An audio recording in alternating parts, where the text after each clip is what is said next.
on the show.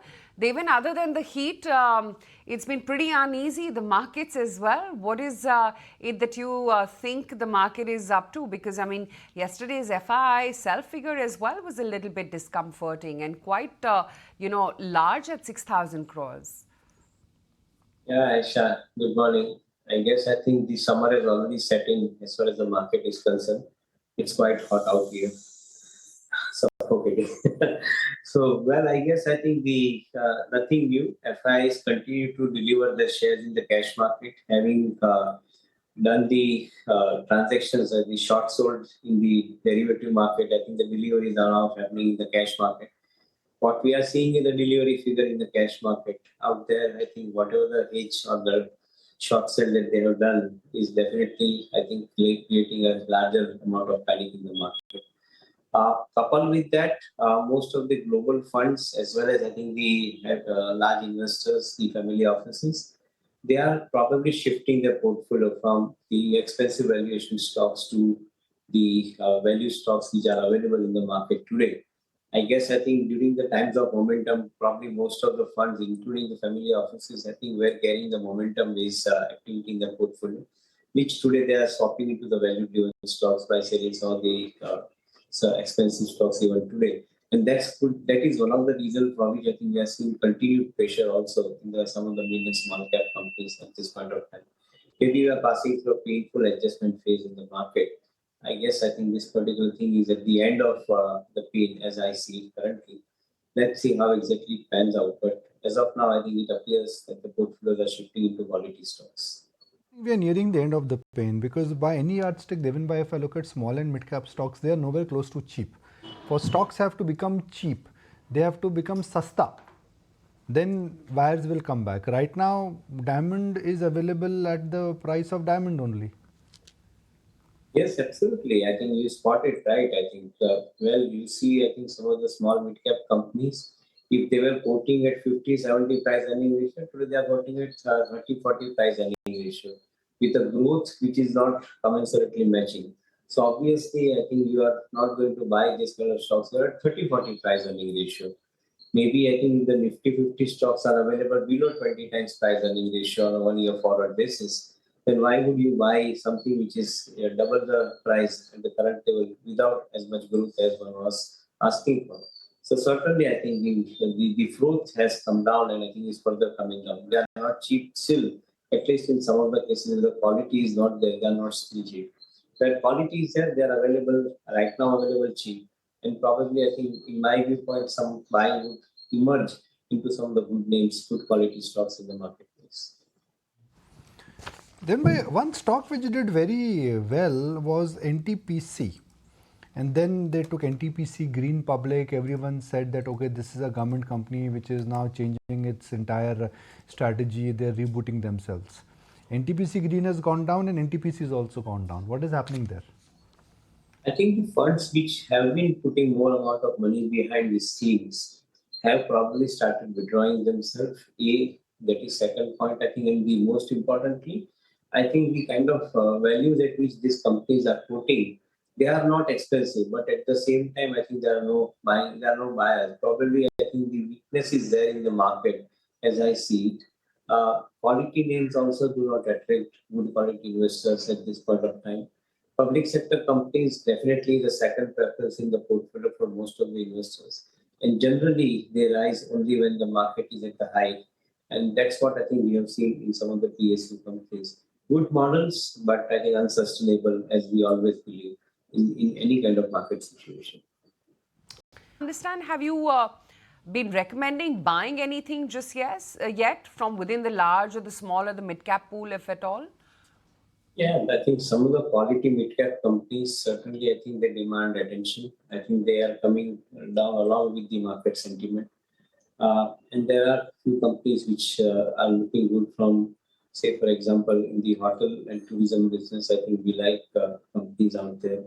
We also like companies in the EV space of automobile ancillary. So that is, again, I think a good choice that we believe. A housing finance company is, again, I think, a good choice that we believe I think is available at a good price. And along with that, Some of the mid-tier engineering R&D companies in IT space, they are also available. So I think selectively the market is giving an opportunity to buy good quality stocks which are showing high degree of fundamental strength. So there probably the price have come down, and that is appearing to be, I think, a good opportunity for buying into the portfolio. Okay. Not a market where you can say just go completely contra, but one category where you can see that there are green shoots which are clearly coming in, I think, is the entire NBFC space, few banking stocks, and platform companies in general. I think they've done better. They've actually stopped falling. But trust me, you really got to scan hard. And one pocket, Deven, I think that there is going to be chance, or there is an opportunity in the short term, is this entire Tesla ka bhoot, right? Everyone is worried about Tesla. Reality is that when will Tesla come? Even if they will come, which are the companies where the price war will start? How many Teslas would be sold in 3 years? Nobody is focusing on that. Auto stocks are going down as if Tesla's entry is going to be death knell for them. Yeah, I think it's a very pertinent point. Look at, I think, how it has happened in China. In China, Tesla entered into the market with Model 3, selling at $35,000 to $40,000, and came BYD with its premium proposition.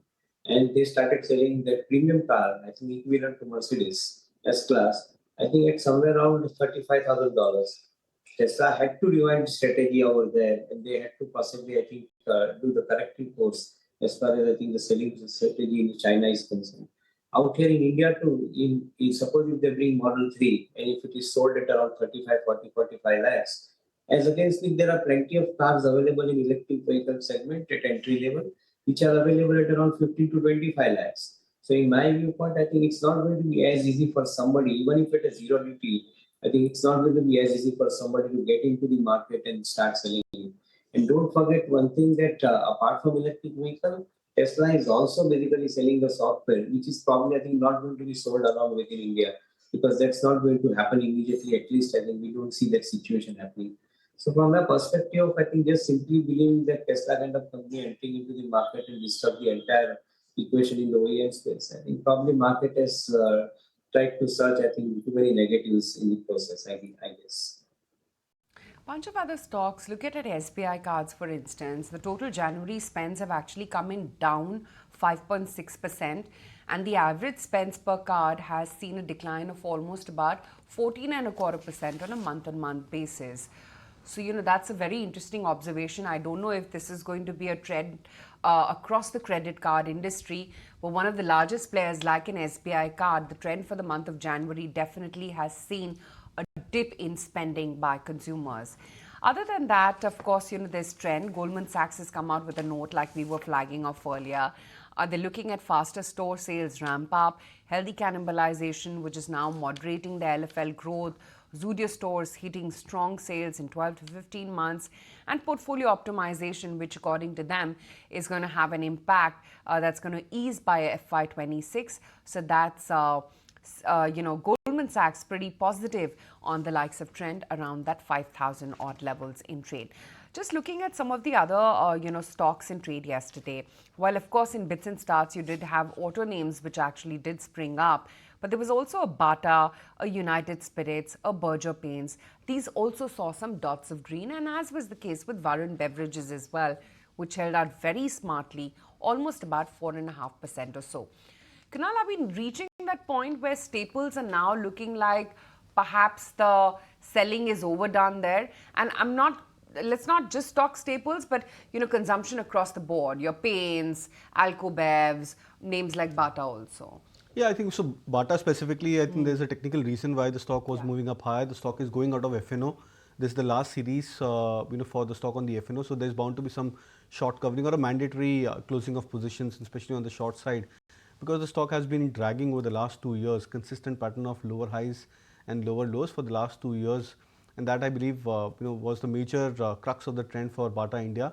So I believe that hopefully maybe once the stock is out of FNO, you might see the stock stabilizing at least, but it needs to break past about the 200 DMA, which I think is around 1450, 1440 mark for Bata India. But largely to a point, yes, I think for example paints sector, you've seen the two key prominent stocks. Berger Paints, I think, has been doing reasonably well. The stock is on the verge of a breakout of a double bottom, double top kind of a resistance, just around that 500 mark where it's traded yesterday. Asian Paints has stopped falling. The stock, which was extremely weak in the last many months of the price correction, and that stock is just about trading around the 2,200 to 2,300 kind of a band. And then names like Warren Beverages, etc., where you've seen some, I think, third or the fourth consecutive day of very strong price recovery. So there are those bits and pieces of stocks which are moving up higher, showing signs of relative strength, and that's what I believe that may be a short-term trader could focus on. There's an interesting report which is coming from JP Morgan, the defense sector, and a buy on defense. The structural story of defense capex growth and the localization remains intact with healthy earnings delivery coming. The correction and the recent froth in valuations in the broader defense space that has got corrected with strong underlying fundamentals. We maintain our overweight on BEL and HAL. Deven bhai, not spoken about defense and railway stocks. That's become like a trend of the past, or this could be a trend in making going forward now? No, I think the fundamentals remain absolutely strong and convincing. In fact, I think all these companies which you just now mentioned, including HL, they are offering a good amount of visibility for next 3 to 5 years as far as I think the business is concerned. So certainly there is no question of going back on this kind of business. Of course, I think the valuations were frothy, and that's where probably one refrained from buying into this company at a higher valuation. But having seen the correction, maybe I think the chance to look into this company once again afresh cannot be ruled out.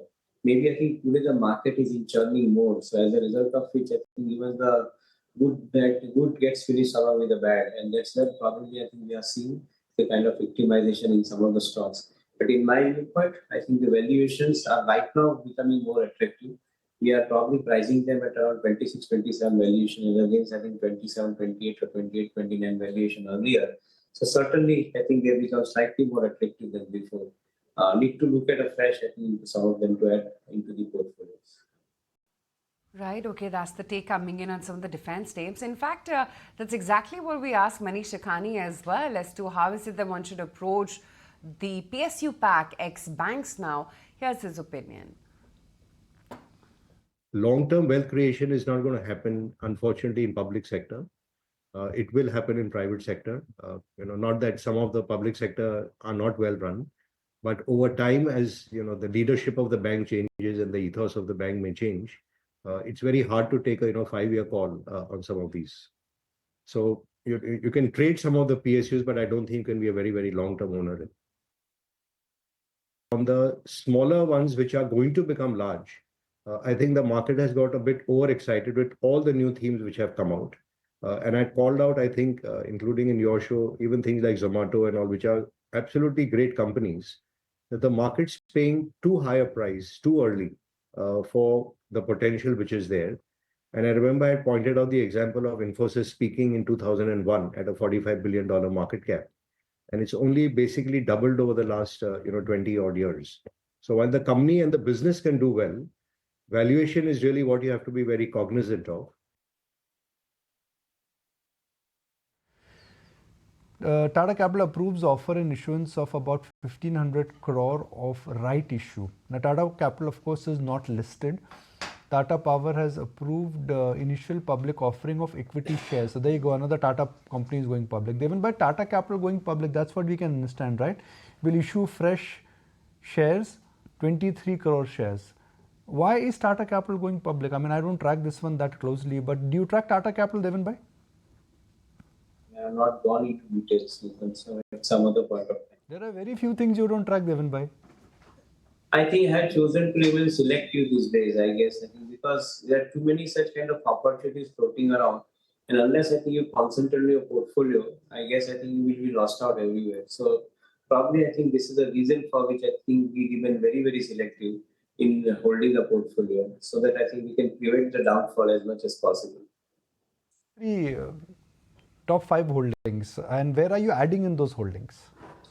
So we continue to like, I think, the likes of Tata Technology. We add further into this particular fall.